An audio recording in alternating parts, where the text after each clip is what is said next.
नमस्कार, DV live breaking में आप सभी का बहुत बहुत स्वागत है और मैं हूं आपके साथ अंशिता। मेरे साथ मेरे सहयोगी अविनाश जी मौजूद है। बहुत बहुत स्वागत है आपका इस कार्यक्रम में।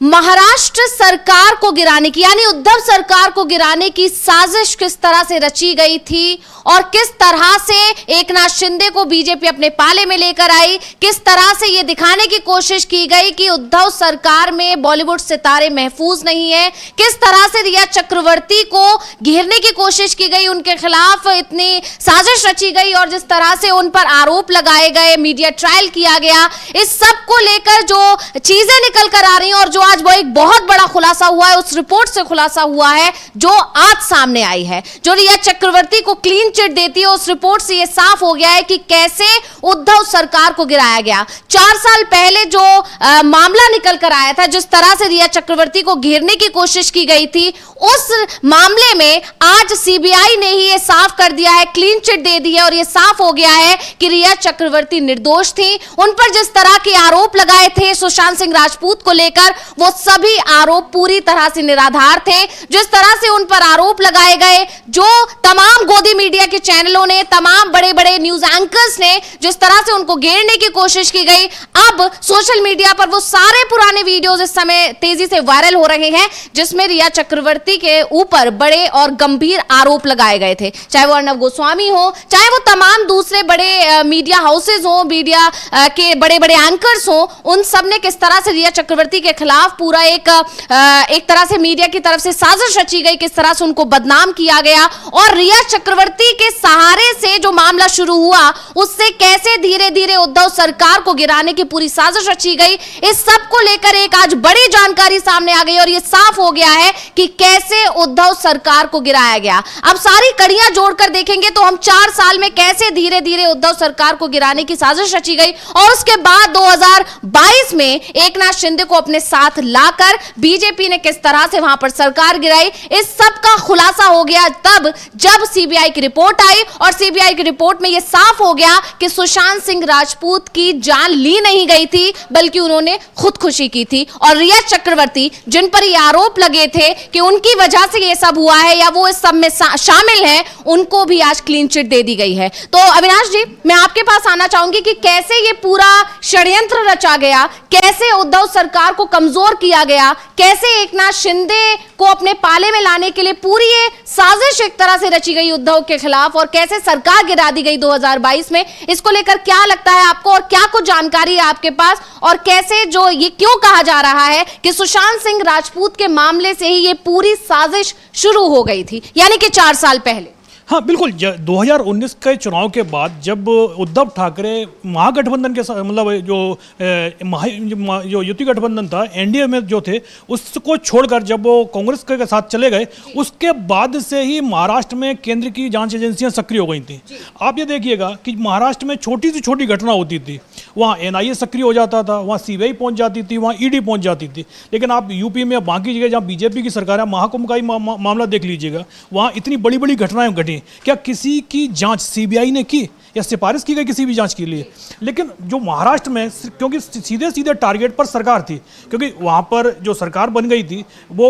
विकास आघाड़ी गठबंधन की सरकार बन गई थी, उद्धव ठाकरे उस सरकार को लीड कर रहे थे और उद्धव ठाकरे की सरकार को गिराने के लिए हर मुद्दे को सरकार से सीधा सीधा, जो महाराष्ट्र की सरकार थी, कोई भी घटना घटती थी उसको सीधा सीधा महाराष्ट्र सरकार से जोड़ दिया जाता था और फिर उसके बाद मीडिया ट्रायल शुरू हो जाते थे, सरकार पर दबाव बनाया जाता था कि उसकी जांच सीबीआई के हवाले कर दी जाए,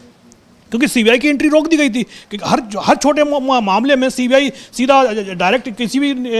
जो सरकार से जुड़े हुए लोग थे उन पर छापेमारी शुरू हो जाती थी हर छोटे छोटे सी घटनाओं के पीछे। तो इसलिए वहाँ पर जब सीबीआई की एंट्री रोक दी गई तो फिर मीडिया के सहारे छोटे छोटे मुद्दे उठाए गए। रिया चक्रवर्ती वाला ही मामला आप देख लीजिएगा कि सुशांत सिंह, क्योंकि कोविड का दौर चल रहा था और कोविड के दौर में हर चीज़ बंद हो चुकी थी 2020 में, क्योंकि 2019 में कोविड आया है और उस समय लॉकडाउन का लंबा सा लॉकडाउन भी चला था, तो कई बॉलीवुड के सितारे उस समय बेरोजगार हो गए थे, कई लोग उस प्रेशर को झेल नहीं पाए। उनमें एक सुशांत सिंह राजपूत थे, उन पर कोविड के अलावा और भी कोई और दूसरे प्रेशर हो सकते हैं, लेकिन ये कहा गया कि उनके पास में काम नहीं था उस दौर में। खाली सुशांत सिंह राजपूत नहीं थे, और भी कई लोग थे। और उस दौर में जब सुशांत सिंह राजपूत की मौत की खबर आती है अब आज की जो सीबीआई ने अपनी जो क्लोजर रिपोर्ट सौंपी है उसमें तो यही बताया है कि जो वहाँ मुंबई पुलिस बता रही थी कि जो मौत की जो हकीकत है वो उसके पीछे मतलब सुसाइड है, किसी कोई साजिश नहीं है। लेकिन शुरुआत से ही मीडिया ट्रायल जिस तरीके से चला और बीजेपी की तरफ से जिस तरीके से आरोप लगाए गए थे कि भाई ये सुसाइड नहीं है, ये प्लान्ड मर्डर है, और जिस सरकार पर दबाव बनाया गया उसके बाद इसकी जांच सीबीआई को सौंपी गई। और सीबीआई की जांच में भी सीधे सीधे उंगलियां जो थी उस उद्धव ठाकरे के इर्द गिर्द शिकंजा कसने की कोशिश की गई, लेकिन क्योंकि सबूत नहीं थे से आप सबूत गढ़े जा रहे थे। जब आप सबूत गढ़ेंगे तो जाहिर सी बात है उनमें कई लूप होल मिल जाएंगे। तो इस चक्कर में उद्धव ठाकरे के करीबियों पर जो गिरफ्तारी होनी थी वो सीबीआई गिरफ्तार नहीं कर पाई, लेकिन मामले को लगातार खींचा जाता रहा।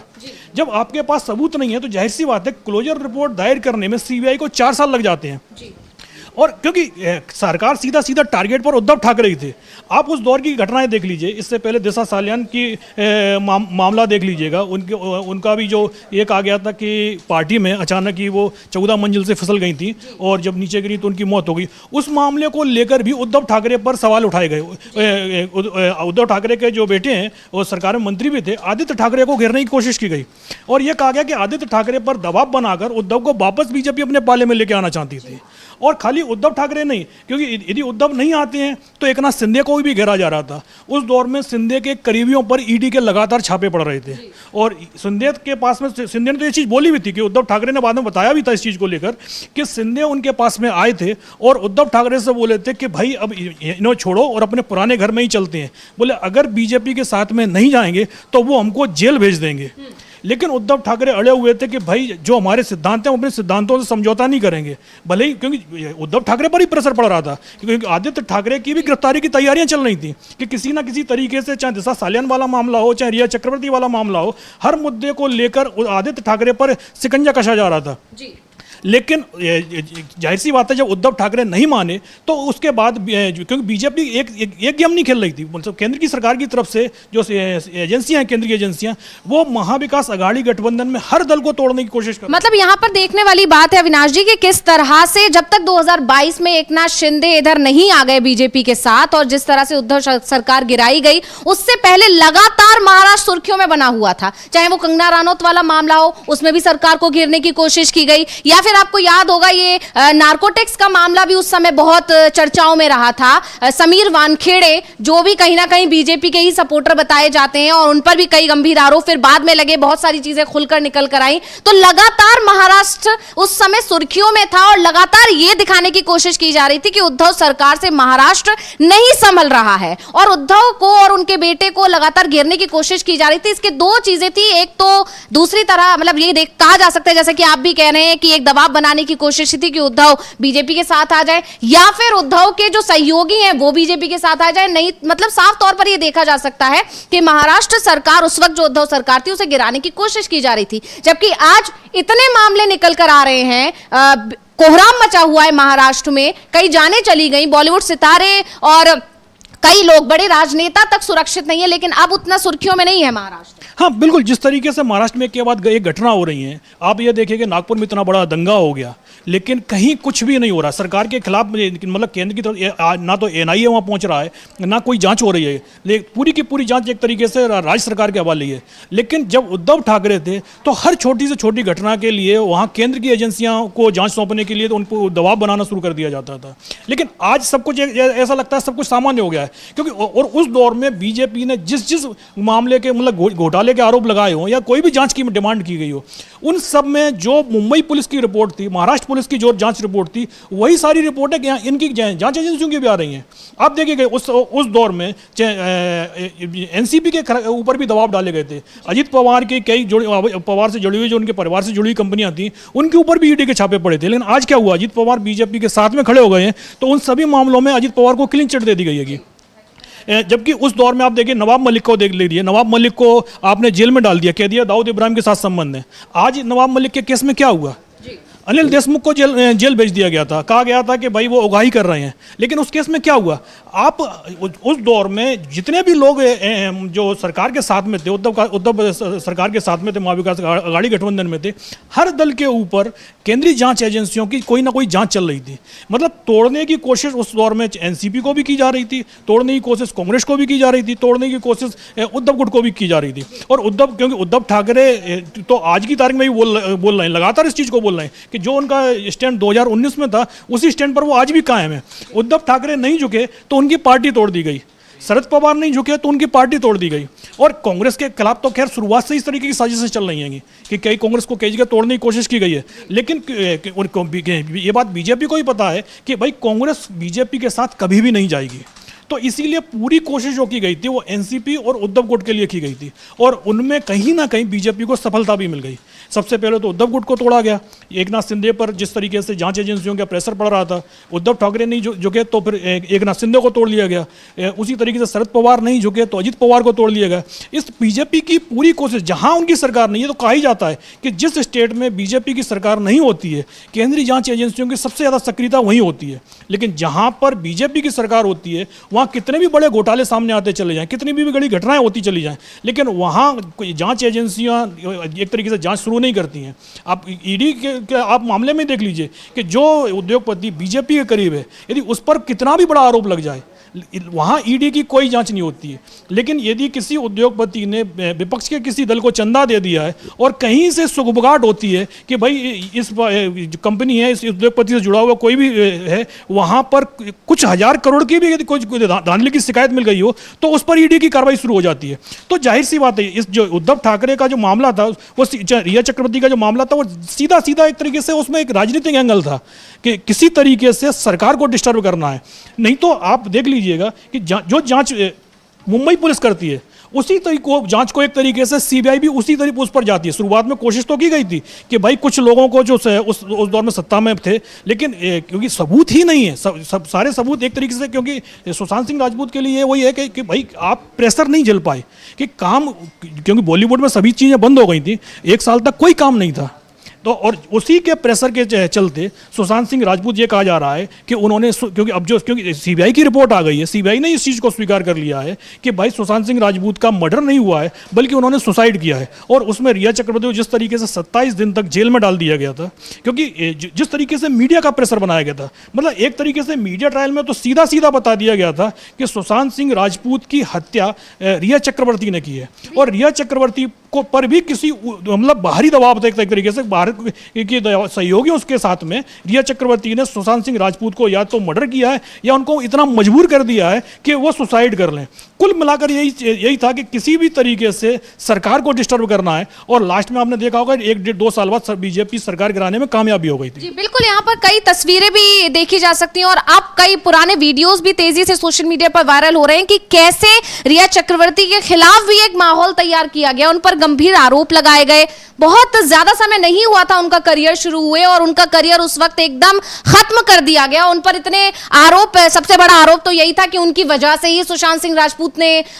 अगर उस वक्त ये खबरें चल रही थी कि उन्होंने अपनी जान ली है, वही खबरें ये भी चल रही थी नहीं उनका मर्डर किया गया है, इस तरह की खबरें चल रही थी और उस सबका जिम्मेदार रिया चक्रवर्ती को बनाया गया। ड्रग्स के मामले को बहुत तेजी से उठाया गया। अर्नब गोस्वामी का एक वीडियो तो बहुत तेजी से वायरल हो रहा है जिसमें वो कहते हैं, मतलब बहुत ही अजीब तरीके से बता रहे हैं और रिया चक्रवर्ती पर गंभीर आरोप लगा रहे हैं। कई ऐसे रिपोर्टर्स जो उनके घर के बाहर रिपोर्टिंग कर रहे थे, वो सारे वीडियोस अब निकल कर आ रहे हैं जिन्होंने पूरी तरह से ये साफ कर दिया था, एक तरह से अपना सुना दिया था फैसला कि रिया चक्रवर्ती ने ही जान ली है सुशांत सिंह राजपूत की और वो एक बहुत बड़ी ड्रग एडिक्ट है। इस तरह से उनकी छवि को खराब किया गया था और आज ये जो साफ हो गया है, सीबीआई की रिपोर्ट में ये बात साफ हो गई है कि ना तो रिया चक्रवर्ती का इस पूरे मामले में कोई हाथ था, उन्हें पूरी तरह से क्लीन चिट मिली और सबसे बड़ी बात यह कि सुशांत सिंह राजपूत ने खुदकुशी की थी, ना कि उनकी किसी ने जान ली थी। जबकि उस वक्त यही कहा जा रहा था कि बॉलीवुड में उनको आउटसाइडर के तौर पर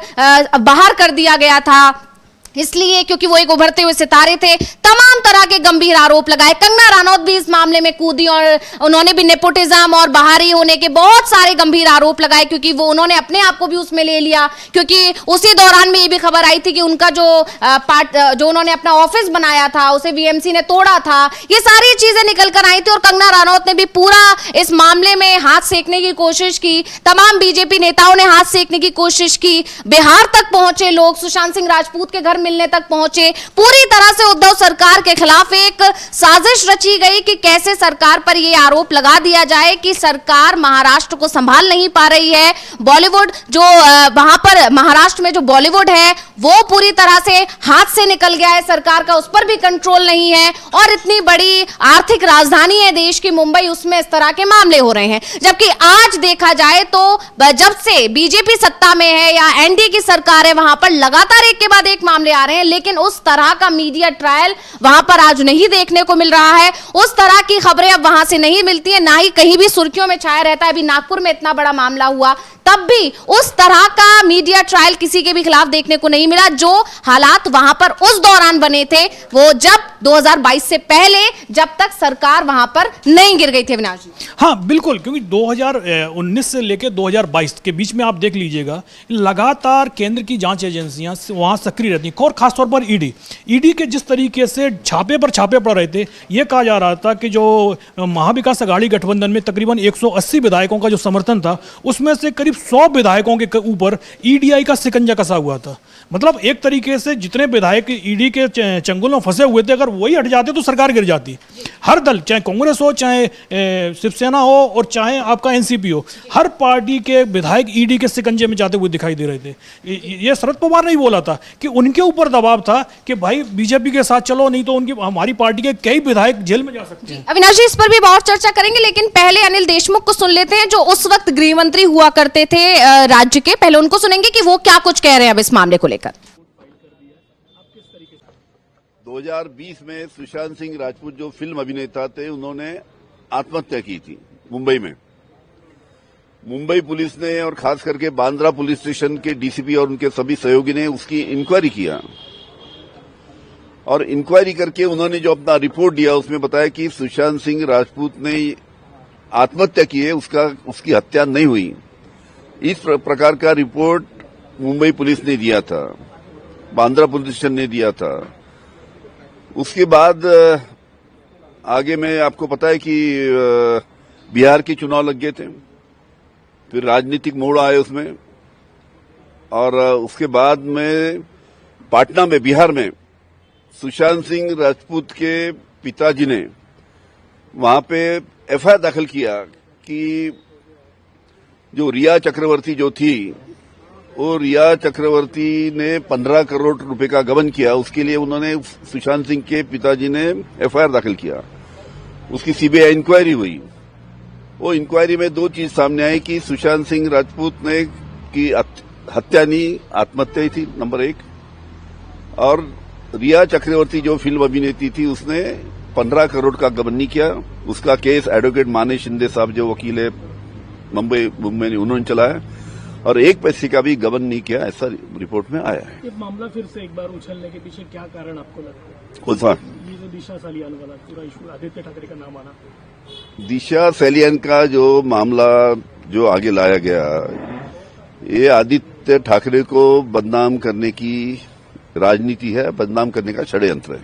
नारायण राणे कह रहे हैं कि उनको फोन आया था उद्धव ठाकरे का आदित्य ठाकरे का नाम ना लेने के लिए।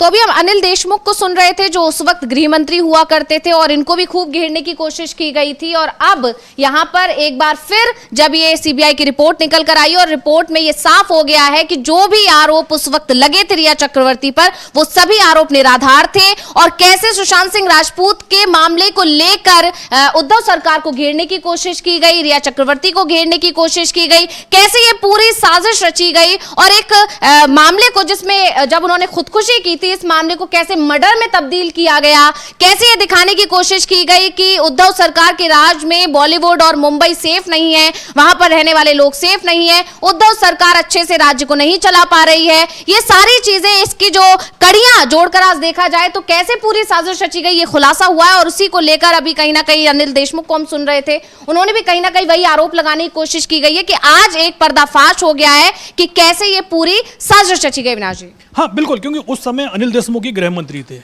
और ये कहा गया था कि अनिल देशमुख के ऊपर भी प्रेशर बन रहा था इस चीज़ को लेकर, क्योंकि एनसीपी के अंदर भी तोड़फोड़ की कोशिश चल रही थी उस दौर में कि इस मामले में जो केंद्र का एक तरीके से जो मीडिया का जो जिस दिशा में मीडिया चल रहा है उसी तरीके से जांच मुंबई पुलिस भी करे। लेकिन अनिल देशमुख, जाहिर सी बात है, उनका कहना था कि भाई ये जो जांच चल रही है जांच चलने दीजिएगा। तो अनिल देशमुख को घेरने की कोशिश शुरू हो गई। उस दौर में एंटीला केस आया था, तो उसमें जो एक वहाँ के जो एसआई थे सचिन बाजे, उनको गिरफ्तार किया गया था और उसके सहारे, सचिन बाजे के सहारे फिर अनिल देशमुख पर हाथ डाला गया और ये कहा गया कि अनिल देशमुख मुंबई पुलिस के सहारे अवैध तरीके से उगाही कर रहे हैं। और ये कहा गया था कि हर साल सिर्फ मुंबई में जो बार मुंबई में बने हुए हैं उनसे 100 करोड़ रुपए की उगाही हो रही है। तो और उस मामले को लेकर फिर केंद्र की जांच एजेंसी वहाँ पर भी सक्रिय हुई, ईडी सक्रिय हुई और जो अनिल देशमुख हैं उनको गिरफ्तार कर जेल भेज दिया गया। मतलब एक राज्य का गृह मंत्री और उस पर आरोप लग रहे हैं कि वो अवैध रूप से उगाही कर रहा है और जांच ईडी करती है और जो गृह मंत्री होते हैं वो जेल चले जाते हैं और तब तक जेल में रहते हैं जब तक महाराष्ट्र में सरकार गिर नहीं जाती है। जैसे ही महाराष्ट्र में सरकार गिरती है, सरकार बदल जाती है और एकनाथ शिंदे के नेतृत्व में एनडीए की वहाँ सरकार आ जाती है, वैसे ही अनिल देशमुख जेल से बाहर आ जाते हैं। तो जाहिर सी बात है, पूरा का पूरा जो खेल चल रहा था वो सिर्फ सरकार गिराने का खेल चल रहा था। किसी तरीके से उद्धव ठाकरे की सरकार गिरानी थी और उसमें रिया चक्रवर्ती को भी मोहरा बनाया गया, उसमें क्योंकि सुशांत सिंह राजपूत का जो एक तरीके से उस दौर में जान चली गई थी और हर मामले में कोई मतलब चाहे एक प्राकृतिक मौत हो चाहे किसी ने सुसाइड किया हो, हर मुद्दे में जो बीजेपी और मीडिया था उस समय महाराष्ट्र में वो जो एंगल ढूंढ रहा था वो सरकार के खिलाफ भी ढूंढ रहा था। और जाहिर सी बात है, लगातार यदि किसी को घेरा जाए और तमाम मुद्दों को लेकर, जिस तरीके से अनिल देशमुख तो लास्ट तक वो पलटे नहीं, उन्होंने कहा कि भाई हम सरकार के साथ में ही रहेंगे, हम अपनी पार्टी से एक तरीके गद्दारी नहीं करेंगे। लेकिन और क्योंकि गद्दारी नहीं की इसलिए वो जेल में चले गए और जिन नेताओं ने एक तरीके से पाला बदल लिया, आप देखिए उन सबको एक एक करके क्लीन चिट मिलती चली गई। अनिल देशमुख वाले मामले में भी आप देख लीजिएगा कि 3 साल से ज़्यादा का वक्त हो चुका है लेकिन अभी तक इस मामले में भी कोई सबूत नहीं मिल पाए हैं। जबकि ये कहा गया था मुंबई पुलिस के जो कमिश्नर थे परमवीर सिंह, उनके जो बयान थे कि वो एक तरीके से देखा जाए केंद्र का दबाव नहीं झेल पाए थे और उन्होंने तो एक जो अपनी सरकार थी उसके खिलाफ ही रिपोर्ट दे दी थी और उसके बाद ही जो सीबीआई की जांच शुरू हुई थी उस मुद्दे को लेकर। लेकिन जाहिर सी बात है, जब मुंबई पुलिस पर आपका एक तरीके से दबदबा था केंद्र का, जबकि मुंबई पुलिस एक तरीके से, क्योंकि राज्य वो कोई यूटी तो है नहीं है, पूर्ण राज्य है महाराष्ट्र, लेकिन जिस तरीके से केंद्र का दखल वहाँ उस दौर में चल रहा था सब लोग देख रहे थे। ये तो कहा जाने लगा था कि भाई मुंबई में, महाराष्ट्र में रोज ईडी का किसी न किसी जगह छापा जरूर पड़ रहा होता था, कहीं किसी की गिरफ्तारी हो रही होती, कहीं कोई मुकदमा दर्ज हो रहा होता था। तो उस दौर में जिस तरीके से आप रिया चक्रवर्ती को एक तरीके से मोहरा बनाई गई थी, उनका कैरियर तबाह कर दिया गया था एक तरीके, क्योंकि वो बॉलीवुड में उस समय नई वो आई थी और उनके पास में जितने भी प्रोजेक्ट थे वो सारे के सारे प्रोजेक्ट हाथ से निकल गए। क्योंकि जितने भी वहाँ डायरेक्टर थे, प्रोड्यूसर थे, वो डरने लगे थे कि अगर रिया चक्रवर्ती को अपने जो प्रोजेक्ट उसमें से नहीं निकालेंगे तो जाहिर सी बात है सीबीआई ईडी के नोटिस उनके पास में आ रहे हैं। उनका काम शुरू होने से पहले एक तरीके से पैकअप होने की स्थिति आ गई थी, तो नए प्रोजेक्ट भी उनको मिलना बंद हो गए थे। एक तरीके से आप देख लिए पिछले 4 साल से जो बॉलीवुड से पूरी तरीके से वो गायब है। लेकिन आज करीब 4-4.5 साल हो गए हैं, 4.5 साल बाद इस मुद्दे को लेकर यदि खुलासा हो रहा है और सीबीआई की तरफ से ये कहा जा रहा है कि भाई कोई सबूत नहीं है और सीधा जो भी उनकी जांच है उसमें यही आया है निकल कर कि सुशांत सिंह राजपूत का मर्डर नहीं हुआ था, उन्होंने सुसाइड किया था। लेकिन अब जो लड़की है जो करीब 4.5-5 साल तक जिसका कैरियर जो बनना था, कैरियर बनने से पहले ही तबाह हो गया, उस कैरियर का एक तरीके से नुकसान का भरपाई कौन करेगा? क्योंकि भाई सियासत है, सियासत में तो उन्होंने अपनी रोटियां सेक ली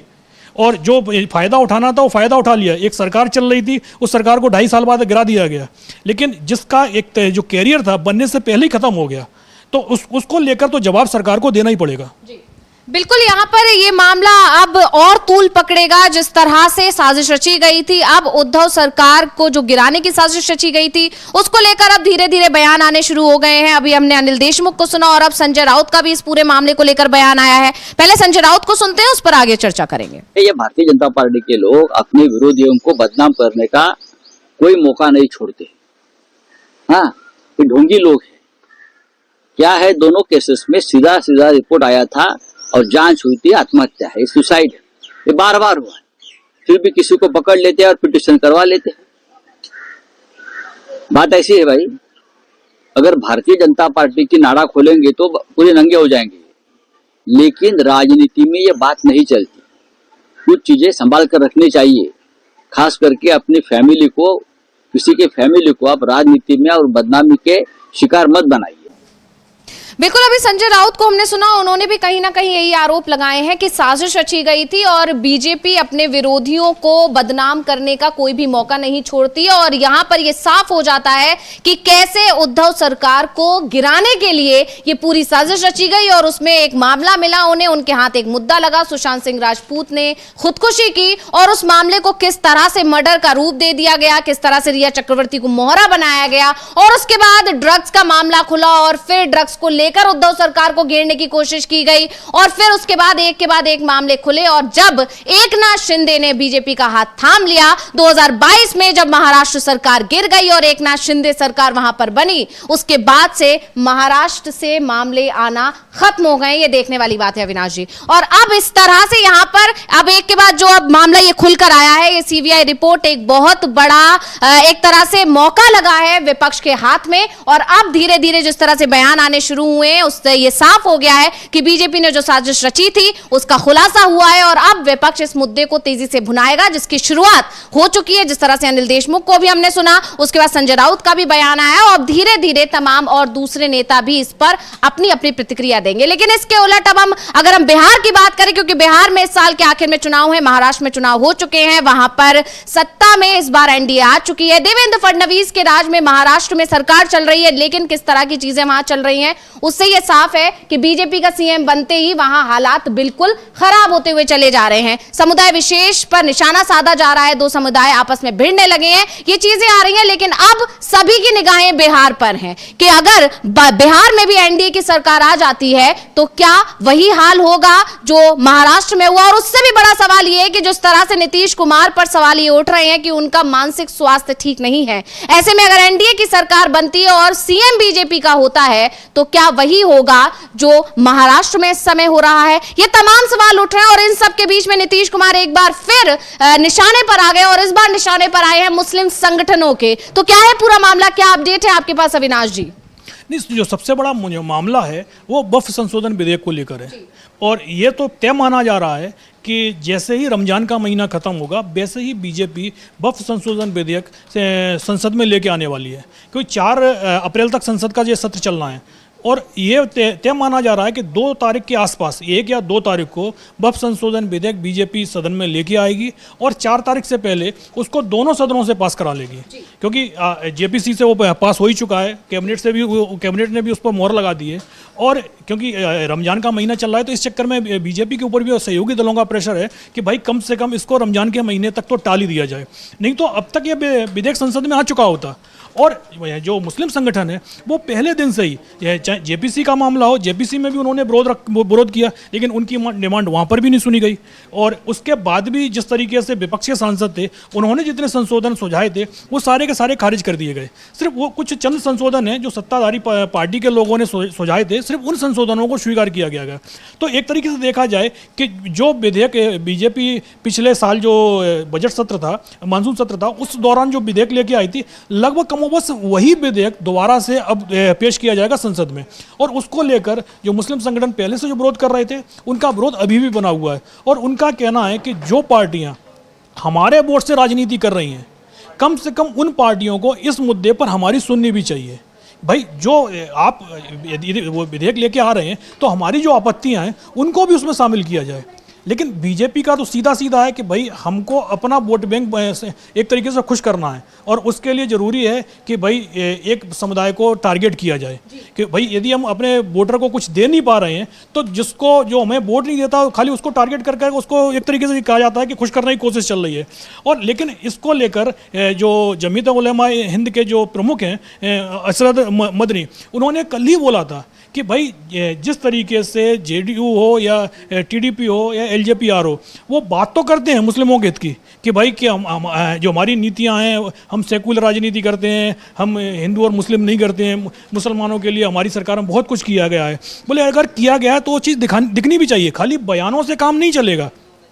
और उसको लेकर उन्होंने बोला था कि अगर आप वक्फ संशोधन विधेयक पर अपना स्टैंड क्लियर नहीं करते हैं, और क्लियर करने का मतलब वही है कि हमारी जो आपत्तियां हैं उस विधेयक को लेकर अगर आप उसको सदन में नहीं उठाते हैं और जो विधेयक बीजेपी लेके आई है अगर उसी विधेयक का आप समर्थन करते हैं तो हम आपके साथ में नहीं हैं। उन्होंने सीधा सीधा बोला था, हम ये नहीं बोल रहे हैं कि हम मुस्लिम समुदाय आपको वोट नहीं करेगा, बोले अभी हम सिर्फ ये आपको एक तरीके से चेतावनी दे रहे हैं कि अगर आपने अपना स्टैंड क्लियर नहीं किया तो आपकी जो रोज़ा इफ्तार पार्टियां होंगी उन पार्टियों में हम लोग नहीं जाएंगे। और उसके बाद से आप देखिएगा कि बिहार के तमाम मुस्लिम संगठन हैं, उन्होंने नीतीश कुमार की आज रविवार को जो शाम को इफ्तार पार्टी नीतीश कुमार दे रहे हैं सीएम आवास पर, उस इफ्तार पार्टी का बहिष्कार कर दिया है और साफ साफ कह दिया है कि आपको स्टैंड लेना पड़ेगा। आप अगर शाम तक स्टैंड ले लेते हैं और जिस तरीके के बयान जो मतलब मुस्लिम समुदायों की जो आपत्तियां हैं आप उन आपत्तियों को स्वीकार करते हैं और बोल देते हैं कि भाई ठीक है इस आपत्तियों को हम अपने सदन में उठाएंगे जिस समय ये विधेयक पेश होगा, क्योंकि कैबिनेट से पास हो चुका है, अब तो सीधा सीधा उसको एक तरीके से सदन में आना है, चाहे लोकसभा में सरकार पहले पेश करे या राज्यसभा में पेश करे, सरकार के ऊपर है वो किस सदन में लेके आ रही है। लेकिन आपको हमारी आपत्तियाँ उठानी पड़ेंगी और अगर नहीं उठाते हैं तो जाहिर सी बात है जो भी आपको हम सिर्फ आपका एक सांकेतिक विरोध है, ये सांकेतिक विरोध नहीं रहेगा, ये विरोध आपको विधानसभा चुनाव में भी दिखाई देगा। क्योंकि बिहार में जो तकरीबन ये माना जाता है जो 243 विधानसभा की सीटें हैं उसमें से करीब 80 विधानसभा सीटें ऐसी हैं जहाँ पर मुस्लिम आबादी निर्णायक है। 50 सीटों पर तो जाहिर सी बात सीधा सीधा उनके वोट ही हार जीत का फैसला कर देते हैं और 30 सीटें ऐसी हैं जहाँ मुस्लिम आबादी 30% से भी ज़्यादा है। और उन 80 सीटों में से अधिकतर सीटों पर एनडीए गठबंधन में जेडीयू ही चुनाव लड़ती है। तो जाहिर सी बात है सीधा सीधा नीतीश कुमार को चेतावनी है कि आपकी स्थिति जो पिछले चुनाव में हुई थी, पिछली बार तो 41-42 सीटें उनको मिल गई थी, बोले अगर आप हमारी बात नहीं सुनेंगे तो फिर विधानसभा चुनाव में जो पिछली बार स्थिति थी उसका आधा भी सीटें नहीं मिल पाएंगी, बोले 20 सीटें मिलना भी मुश्किल हो जाएगा। वैसे प्रशांत किशोर का तो दावा ये है कि बीजेपी जेडीयू सिंगल डिजिट में रह जाएगी। यदि बीजेपी को ज़्यादा नुकसान नहीं होगा तो उनको भी बहुत फायदा नहीं होने वाला है अगर नीतीश कुमार के साथ में वो चुनाव लड़ते हैं। लेकिन नीतीश यदि बीजेपी के साथ चुनाव लड़ते हैं तो ये सीधा सीधा कहा जा रहा है कि नीतीश कुमार की पार्टी पूरी तरीके से खत्म हो जाएगी। वैसे भी बीजेपी की कोशिश यही चल रही है कि नीतीश कुमार को कमज़ोर किया जाए। और अगर नीतीश कुमार का जो कैडर वोट है अगर उनके यहाँ से निकल जाएगा तो जाहिर सी बात है विधानसभा चुनाव में नीतीश कुमार को एक बार फिर हार का सामना करना पड़ेगा। और अगर कहीं धोखे से एनडीए को बहुमत मिल भी जाता है और नीतीश कुमार की स्थिति कमज़ोर होती है तो इस बार अमित शाह का सीधा सीधा जो जिस तरीके से उन्होंने महाराष्ट्र मॉडल अपनाया था कि भाई हमको ज़्यादा सीटें मिली हैं तो उसी आधार पर वो बिहार में भी क्लेम करेंगे कि भाई हमको ज़्यादा सीटें मिली हैं इसलिए सीएम हमारा होना चाहिए। तो नीतीश कुमार के लिए इस समय बहुत मुश्किल स्थिति आ गई है। एक तो बीजेपी की तरफ से इस समय भले ही नीतीश कुमार पर हमले नहीं किए जा रहे हैं उनके स्वास्थ्य को लेकर, लेकिन ये कहा जा रहा है जिस तरीके से बीजेपी का दबाव उनके ऊपर बन रहा है उसका असर भी दिखाई दे रहा है नीतीश कुमार के ऊपर। वो मानसिक रूप से काफ़ी एक तरीके से परेशान चल रहे हैं क्योंकि बीजेपी हाईकमान के शब्द कुछ और होते हैं, उनके बयान कुछ और होते हैं। बिहार बीजेपी के कुछ नेताओं के बयान अलग होते हैं, दूसरे नेताओं के बयान अलग होते हैं। अभी तक यही क्लियर नहीं हो पा रहा है कि एनडीए किसके नेतृत्व में चुनाव लड़ने जा रहा है। नीतीश कुमार तब तक तो सीएम है, लेकिन अगर बहुमत एनडीए को मिल जाता है बिहार में तो तब सीएम कौन बनेगा। और दूसरी बात वही है कि नीतीश कुमार और पर प्रेशर इतना बना हुआ है इसीलिए वो वक्फ संशोधन विधेयक को लेकर कोई बयान नीतीश कुमार का अब तक नहीं आया है। लेकिन ये बहुत बड़ा झटका है अविनाश जी कि किस तरह से मुस्लिम संगठनों ने उनके इस इफ्तार पार्टी का पूरी तरह से बहिष्कार कर दिया है, जहां लगातार देखा जा रहा है कि नीतीश कुमार का अपना स्टैंड क्लियर भी किए हुए हैं कि भले ही वक्फ संशोधन बिल पर कोई बयान नहीं दे रहे हैं, लेकिन आपको याद होगा जब पिछले संसद सत्र के दौरान वक्फ बिल पर चर्चा चल रही थी या उस दौरान जब जेपीसी में इसको भेज दिया गया अचानक, तो उसके पीछे की वजह भी यही मानी गई थी कि कहीं ना कहीं नीतीश कुमार और नायडू ने अपना बैक स्टेप ले लिया है और ये साफ कर दिया है कि हम इस पर आपके साथ नहीं खड़े होंगे, तभी जेपीसी को भेज दिया गया था। वहीं चर्चा ये भी चली थी, खबरें भी आई थी कि वक्फ की जो जमीन है उस पर कहीं 25 मदरसे बनाने का भी ऐलान इन्होंने ही किया था, नीतीश कुमार ने। इसके अलावा बीजेपी के नेताओं को एनडीए की बैठक में बाकायदा नीतीश कुमार ने बोला था कि जाइए और जो मुस्लिम इलाके हैं उसमें जाकर जो एनडीए सरकार ने या जेडीयू ने जो भी काम मुस्लिम समुदाय के लिए किए हैं उनका जाकर प्रचार प्रसार कीजिए। यानी नीतीश कुमार लगातार इस कोशिश में लगे हुए हैं कि कैसे मुस्लिमों को वो साधे रहें। गिरिराज सिंह जो यात्रा निकाल रहे थे उसका खुलकर विरोध किया था नीतीश कुमार ने, लेकिन अब यहां पर वक्फ संशोधन बिल पर जिस तरह से चुप्पी साधे हुए नीतीश कुमार और जिस तरह से वो बीजेपी से एक तरह से अपना क्लियर स्टैंड नहीं दे रहे हैं, मुस्लिमों के सामने आकर ये बात नहीं बता रहे हैं कि वो वक्फ का विरोध कर रहे हैं या समर्थन कर रहे हैं, उसको लेकर अब मुस्लिम संगठन उनसे बहुत ज्यादा नाराज है और ये उनके लिए बहुत बड़ा झटका माना जा रहा है। हाँ बिल्कुल, जो आपने इस यात्रा की बात की, गिरिराज सिंह की जो यात्रा निकली थी वो आमतौर पर बीजेपी के मजबूत गढ़ में नहीं निकाली थी, उन्होंने सीमांचल वाले एरिया में निकाली थी जिस जगह पर जेडीयू और आरजेडी मजबूत स्थिति में। तो जाहिर सी बात है कि वो जो यात्रा गिरिराज सिंह ने निकाली थी वो एक तरीके से जो ध्रुवीकरण की कोशिश थी उसके लिए निकाली गई थी और नीतीश कुमार ने इसीलिए उस यात्रा का विरोध किया था कि नीतीश को यह एहसास हो गया था कि इस यात्रा से बीजेपी को भले ही थोड़ा बहुत फायदा हो जाए लेकिन जेडीयू को सबसे बड़ा नुकसान होना है। आरजेडी को भी फायदा बीजेपी की यात्रा से दिखाई दे रहा था।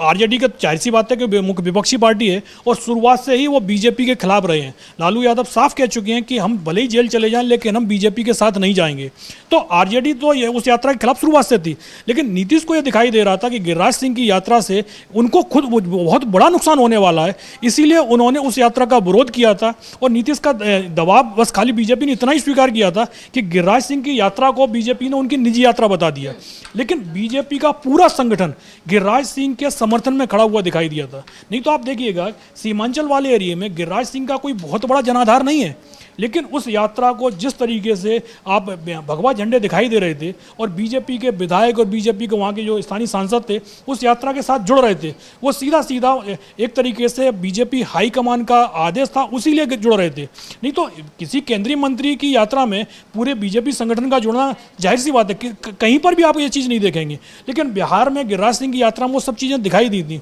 और जिस तरीके के बयान दिए गए थे उसको लेकर नीतीश की नाराजगी की भी खबरें आई थी। लेकिन नीतीश कुमार ने सिर्फ सीएम की अपनी कुर्सी बचाने के लिए उस दौर में समझौता कर लिया था और इसीलिए अब वक्फ संशोधन जब विधेयक आया है सामने तो नीतीश कुमार बहुत बुरी स्थिति में फंसे हुए हैं। आप ये देख लीजिए, एक साल से नीतीश कुमार ने इस विधेयक के समर्थन में एक बयान नहीं दिया है। इवन जब ललन सिंह ने जो लोकसभा में जब बिल पेश किया गया था तो कई तकरीरें दी थी इस बिल के समर्थन में, उसको लेकर भी जेडीयू के अंदर एक तरीके से देखा जाए काफ़ी नाराजगी दिखाई दी थी और कई विधायक और एमएलसी और वहाँ की जो नेता हैं जेडीयू के, उन्होंने ललन सिंह के बयान का विरोध किया था। नीतीश कुमार से कहा था कि ललन सिंह पर कार्रवाई होनी चाहिए, लेकिन नीतीश कुमार ने उस दौर में भी ना तो ललन सिंह पर कार्रवाई की ना ही उस ललन सिंह के बयान का समर्थन किया। मतलब एक तरीके से और उसके बाद आपने देखा होगा बिल को जेपीसी के हवाले भी कर दिया गया था और उस समय भी यही कहा गया था कि नीतीश कुमार चाहते थे कि भाई इस बिल को कुछ समय के लिए टाल दिया जाए, इस पर चर्चा करा ली जाए। और नीतीश कुमार हो या चंद्रबाबू नायडू और चिराग पासवान, उस समय दौर में इन तीन नेताओं के नाम आए थे कि ये तीनों चाहते थे कि बिल पर जेपीसी बन जाए और बीजेपी हाईकमान ने इनकी बात इसलिए मान ली क्योंकि बीजेपी के पास बहुमत नहीं था, ना राज्यसभा में बहुमत में है ना लोकसभा में बहुमत में। लोकसभा में तो स्थिति इतनी बुरी थी कि यदि ये तीनों पार्टियां नहीं चाहती तो बिल लोकसभा के दोनों ही मतलब किसी सदन में बीजेपी पास कराने की हैसियत में नहीं थी, तो इसलिए बीजेपी ने विधेयक को जेपीसी में तो भेजा, लेकिन जेपीसी में बहुत संशोधन नहीं हुए हैं। बिल जैसा गया था लगभग वैसा ही वापस आ गया है। तो इसलिए जो मुस्लिम संगठनों का जो विरोध था, जो पहले शुरुआत से चला आ रहा था इस बिल को लेकर, वो विरोध अभी भी बना हुआ है। और उसके बाद अब नीतीश कुमार के सामने सबसे बड़ी स्थिति यही फंस गई है कि अब वो बीजेपी के साथ रहते हैं या नहीं रहते हैं। क्योंकि अगर मुस्लिम संगठन जिस तरीके से आज उन्होंने नीतीश कुमार की इफ्तार पार्टी का एक तरीके से बहिष्कार कर दिया है सार्वजनिक रूप से, अगर यही स्थिति बनी रहती है तो जाहिर सी बात है इस चुनाव में यदि किसी दल को सबसे बड़ा नुकसान होना है तो वो नीतीश कुमार को ही होना है। नीतीश कुमार पिछले देखा जाए 2009 के बाद, 2009 में उनकी पार्टी को जो सीटें मिली थी उसके बाद से उनकी सीटें लगातार घटती चली जा रही हैं। एक तरीके से जो ढलान शुरू हुई है वो अभी तक थमी नहीं है। और अगर हालात यही रहते हैं, क्योंकि एक तो नीतीश कुमार का जो स्वास्थ्य को लेकर जिस तरीके की खबरें वहाँ चल रही हैं, तो ये कहा जा रहा संभवतः इस बार के चुनाव में वो इतनी मेहनत भी ना कर पाएँ। जैसे उन्होंने पिछली बार बोला था कि उनका अंतिम चुनाव है, वो चुनाव एक तरीके से उनका अंतिम चुनाव हो जाना चाहिए था, लेकिन अब वो जिस चुनाव में जा रहे हैं तो इस बार जनता ही उनसे ये बोल देगी कि भाई आपका चुनाव जो था वो हो गया है, अब आप रास्ता खाली कीजिएगा, हमको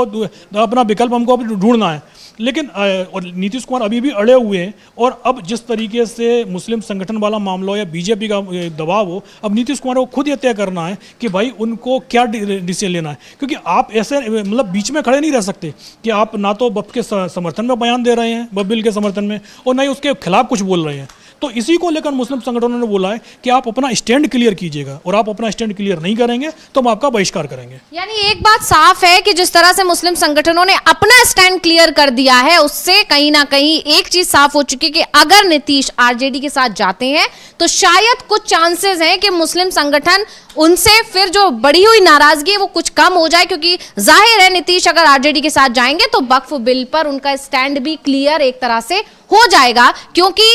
वो एनडीए से जब दूरी बनाएंगे तो उन्हें वो जो दबाव अभी वो जो महसूस कर रहे हैं उस दबाव में नहीं रहना पड़ेगा। लेकिन नीतीश के लिए मुश्किल यहां पर फंस रही है कि अगर वो आरजेडी के साथ जाते हैं तो भी सीएम की कुर्सी उनको नहीं मिलेगी, क्योंकि इस बार ये आरजेडी साफ कर चुकी है कि अगर आरजेडी की सरकार बनती है, यानी महागठबंधन की सरकार बनती है राज्य में, तो इस बार सीएम तेजस्वी यादव ही होंगे। तो साफ है कि हर तरह से चाहे वो बीजेपी के साथ रहे या वो आरजेडी के साथ रहे, नुकसान नीतीश का ही होना है। और इसीलिए नीतीश बहुत ही पशुपेश की स्थिति में है, बहुत ही ज्यादा फंसा हुआ खुद को महसूस कर रहे हैं। अब यहां पर नीतीश कुमार को एक करारा झटका लगा है बिहार में, जिस तरह से मुस्लिम संगठन ने उनका बहिष्कार कर दिया है। वहीं पीएम मोदी को एक झटका लगने की बात निकल कर आ रही है कि आरएसएस उन्हें बहुत बड़ा झटका दे सकता है, और इस बात का अंदाजा भी शायद उन्हें हो चुका है। और इसीलिए अब जब 30 मार्च को वो जाने वाले हैं आरएसएस मुख्यालय और मोहन भागवत से उनकी मुलाकात होने वाली है, तो इसको लेकर कई जानकारों का दावा है कि उन्हें एक बहुत बड़ा फैसला जो आरएसएस की तरफ से किया गया है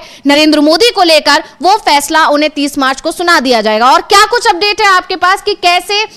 आरएसएस की जो बैठक चल रही है, उस बैठक में जो एक के बाद एक कई खबरें निकल कर आ रही हैं, जिस तरह से केंद्र सरकार से नाराजगी निकल कर आ रही है, मणिपुर में जिस तरह से जो कुछ भी हुआ उस पर आरएसएस ने जो एक तरह से बता दिया है कि सरकार विफल रही है, डबल इंजन सरकार वहां पर विफल रही, या अभी महाकुंभ की तारीफ जिस तरह से की, तो ये सब क्या संकेत दे रहे हैं? कैसे जेपी नड्डा को लेकर क्या कोई फैसला होने वाला है? क्योंकि बीजेपी चाहती है कि जेपी नड्डा का कार्यकाल एक और उन्हें मिल जाए, अभी तक एक्सटेंशन दिया जा रहा था और अब वो एक कार्यकाल उन्हें और मिल सकता है नियम के मुताबिक। तो बीजेपी आलाकमान इस कोशिश में है कि जेपी नड्डा को दोबारा अध्यक्ष बनाया जाए, लेकिन आरएसएस नहीं चाहता कि बीजेपी का अध्यक्ष दोबारा से जेपी नड्डा बने या फिर जेपी नड्डा जैसा कोई और बने। वहीं अब एक और खबर निकल कर आ रही है, यह भी कहा जा रहा है कि सिर्फ बीजेपी अध्यक्ष पर निशाना नहीं है आरएसएस का, या बीजेपी अध्यक्ष ही निशाने पर नहीं है पद, बल्कि अब प्रधानमंत्री का पद भी आरएसएस के निशाने पर आ गया है। यानी जिस तरह से मनमानी आलाकमान की तरफ से की जा रही है, जैसा कि आरएसएस को लग रहा है, और वो मनमानी करने वाले आलाकमान जो है कहीं ना कहीं माना जा रहा है कि नरेंद्र मोदी है, अमित शाह है, तो अब आरएसएस का फोकस ये हो गया है कि आलाकमान को ही उनके पद से हटा दिया जाए, जिससे कि बीजेपी पर जो कंट्रोल कहीं ना कहीं आरएसएस का छूट रहा है, वो कंट्रोल दोबारा से आरएसएस के हाथ में आ जाए। तो इसको लेकर बहुत बड़ी जानकारियां निकल कर आ रही हैं, कई बैठकों में खबरें निकल कर आ रही हैं, उन खबरों से कई संकेत मिल रहे हैं। क्या कुछ अपडेट है आपके पास अविनाश? हाँ, जो आरएसएस की जो वार्षिक बैठक है, जो प्रतिनिधि सभा की उनकी हर साल बैठक होती है, इस बार वो बेंगलोर में हो रही है। 3 दिन की बैठक है, 21 तारीख से शुरू हुई और आज उसका अंतिम दिन है, और जो भी उनके प्रस्ताव उन पर आज एक तरीके से फाइनल मोहर लग जाएगी। लेकिन 3 दिन से जो जानकारियां उस बैठक से निकल कर आ रही हैं, उससे 2 चीज़ें क्लियर हो गई हैं। संघ बीजेपी हाईकमान से बिल्कुल भी खुश नहीं है।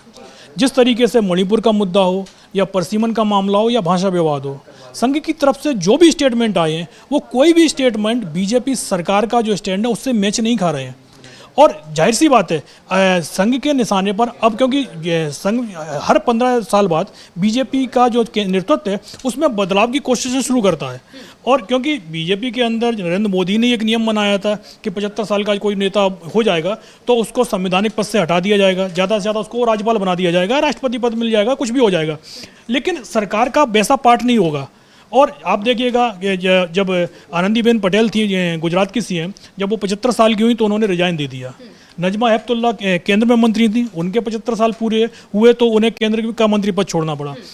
2019 में अमित शाह ने तो खुलकर कहा था कि जो भी नेता 75 साल के से ऊपर का होगा लोकसभा चुनाव में हम उसको टिकट नहीं देंगे,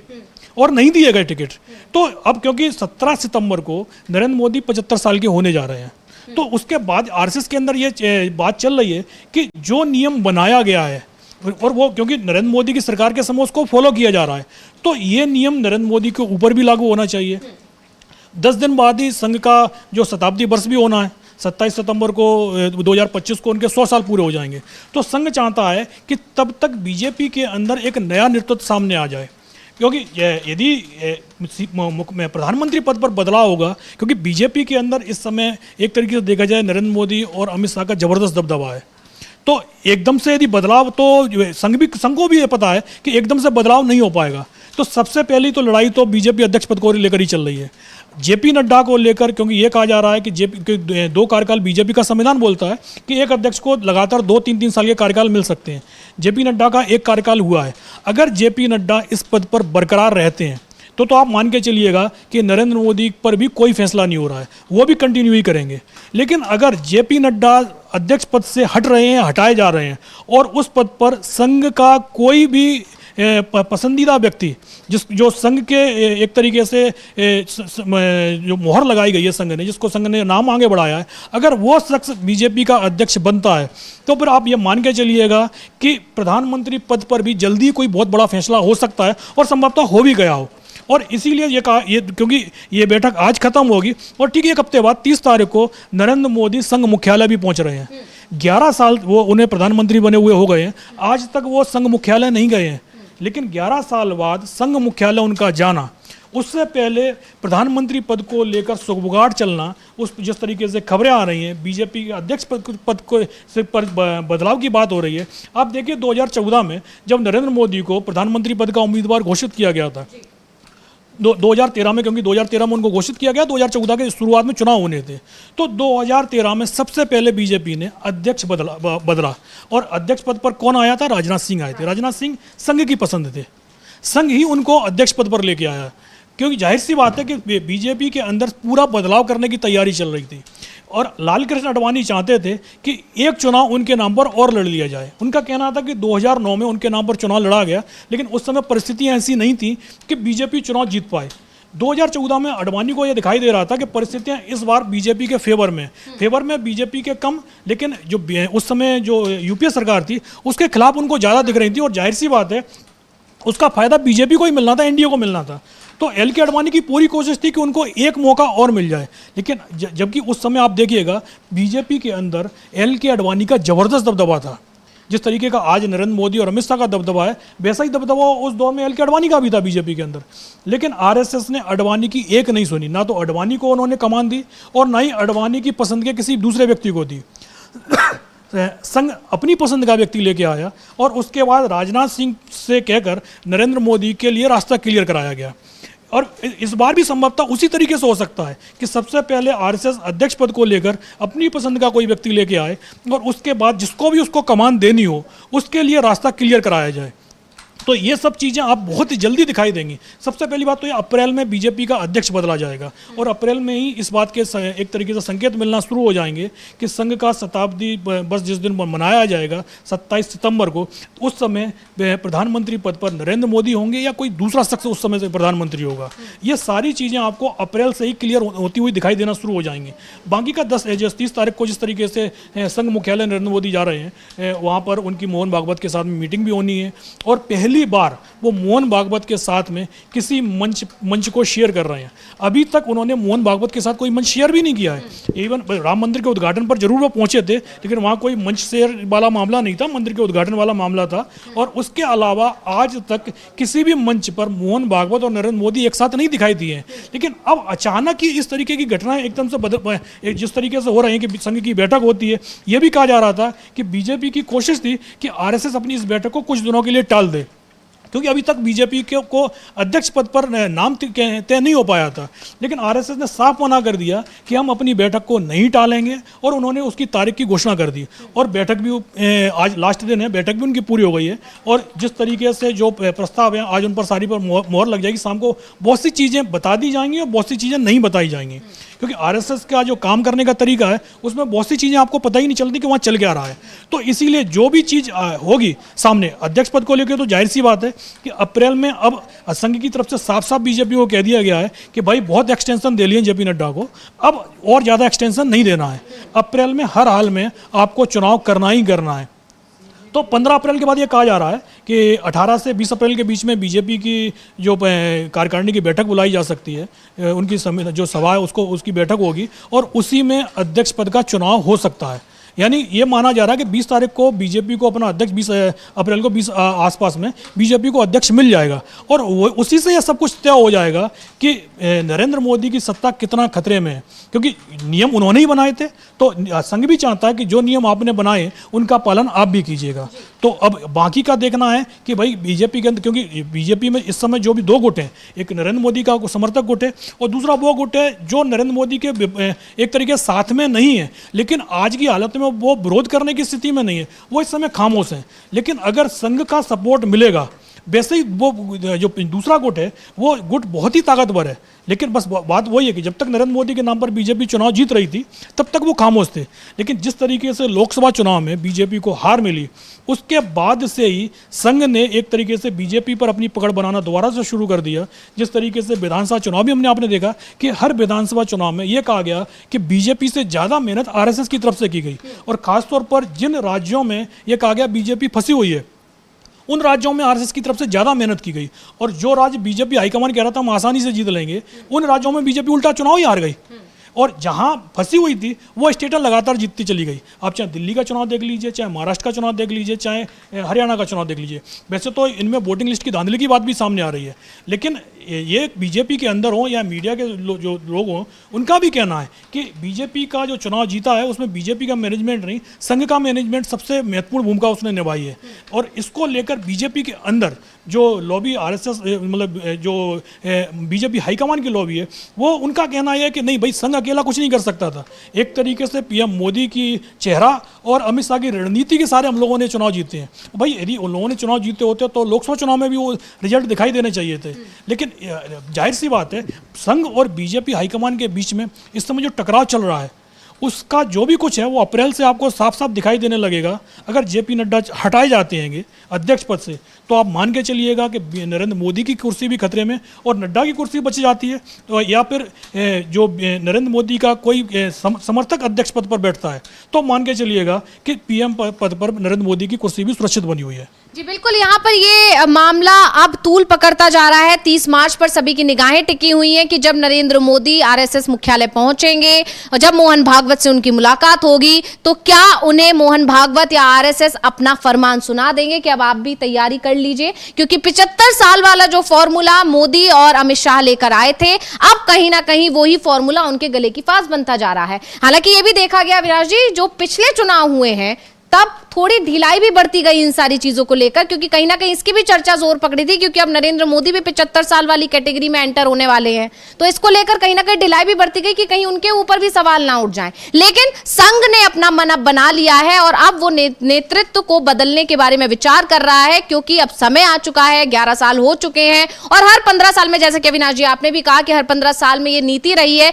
कि नेतृत्व में बदलाव किया जाता है। और सबसे बड़ी बात यह है कि संघ को यह दिखाई दे रहा है कि जो नेतृत्व इस वक्त है बीजेपी का, उस नेतृत्व में संघ की पकड़ ढीली होती जा रही है बीजेपी पर। इससे पहले जबकि ऐसा नहीं रहा था, संघ को लेकर ये दावे किए जाते थे संघ ही सब कुछ तय करता है कि बीजेपी के अंदर क्या होना है, लेकिन अब ऐसा नहीं होता दिख रहा है। और उसकी जो वजह निकल कर आई, जो सबसे बड़ा कारण देखा गया, वो जेपी नड्डा का वो बयान था जो उन्होंने लोकसभा चुनाव से पहले दिया था कि अब बीजेपी को संघ की जरूरत नहीं है। और उसी के बाद से संघ के अंदर खलबली मच गई और संघ अब अपनी प्लानिंग पर लग गया है। और उस प्लानिंग में सबसे पहले है बीजेपी अध्यक्ष पद और उसके बाद है आलाकमान को बदलना, यानी कि प्रधानमंत्री पद पर भी बदलाव करना। अब इन सब में बीजेपी को एक बड़ा झटका लगने की तैयारी है। और इस के अलावा अभी एक और मामला बहुत तेजी से तूल पकड़ा है, वो है हाईकोर्ट के जो जज हैं वर्मा, उनके ऊपर जो आरोप लगे हैं, जिस तरह से वीडियो सामने आए हैं, जो कैश बरामद हुआ है, बंडल्स बरामद हुए हैं,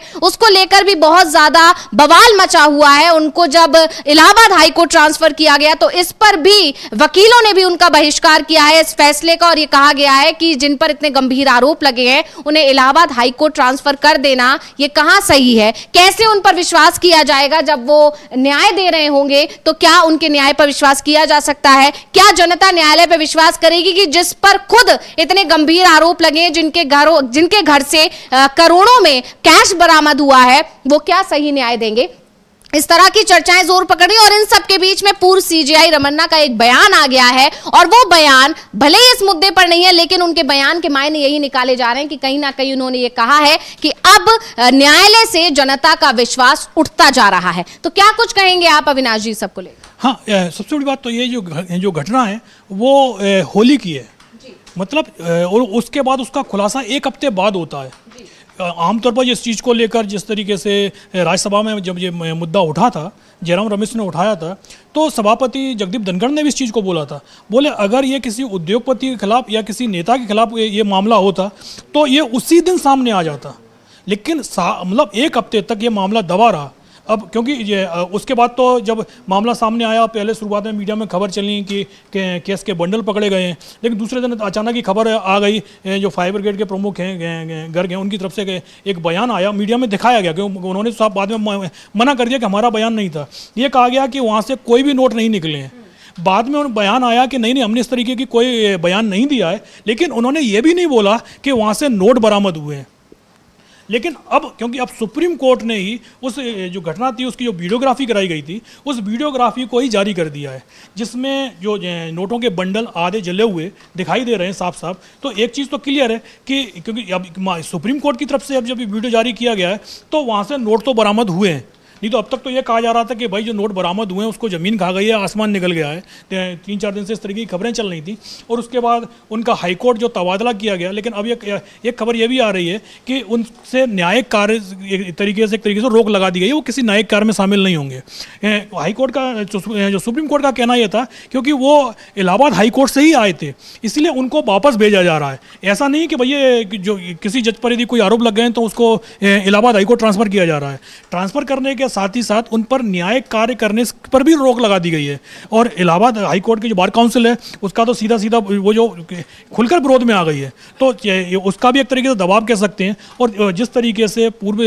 जो जज हैं, और ये भी कहा जा रहा है कॉलेजियम में शामिल जो जज थे, उनका भी कहना यही था कि खाली तबादला कर देना इस मामले में ये हल नहीं है, क्योंकि न्यायालय की विश्वसनीयता सीधा एक तरीके से सवालों में आ गई है। क्योंकि अभी इस तरीके के कोई भी केस हाल फिलहाल में दिखाई नहीं दिए हैं, और जिस तरीके के क्योंकि न्यायालय के कई फैसलों पर सवाल इस तरीके से पिछले कुछ दिनों में उठाए गए हैं, उसके बाद जज के इस तरीके से केस बरामद होना। और अब एक तो इनके जो जस्टिस वर्मा हैं उनके खिलाफ एक और मामला आया है कि उनके खिलाफ एक एफआईआर भी है, एफआईआर में भी उनका नाम है। शुगर मिल में करीब 100 करोड़ रुपए का एक धांधली का मामला सामने आया है, जिसमें ये डायरेक्टर बताए गए हैं, ये जो जिस तरीके की मीडिया रिपोर्ट्स चल रही हैं। तो जाहिर सी बात है कि यदि इस तरीके के मामले थे तो ये अभी तक छुपाए हुए क्यों रखे गए थे। और ये कहा गया कि सुप्रीम कोर्ट ने ही क्योंकि उस मामले में जो जांच थी वो लगभग बंद चल रही थी, और उस पर एक तरीके से जो है जब रीओपन करने की बात आई तो सुप्रीम कोर्ट ने उस चीज़ को खारिज कर दिया था कि भाई इस मामले में जांच आगे नहीं बढ़ेगी। लेकिन अब जो नया खुलासा हुआ है, तो अब एक के बाद एक सब चीज़ें निकल कर सामने आ रही हैं, उससे जस्टिस वर्मा पर सवाल तो खड़े हो रहे हैं। और अब उनके खिलाफ जिस तरीके से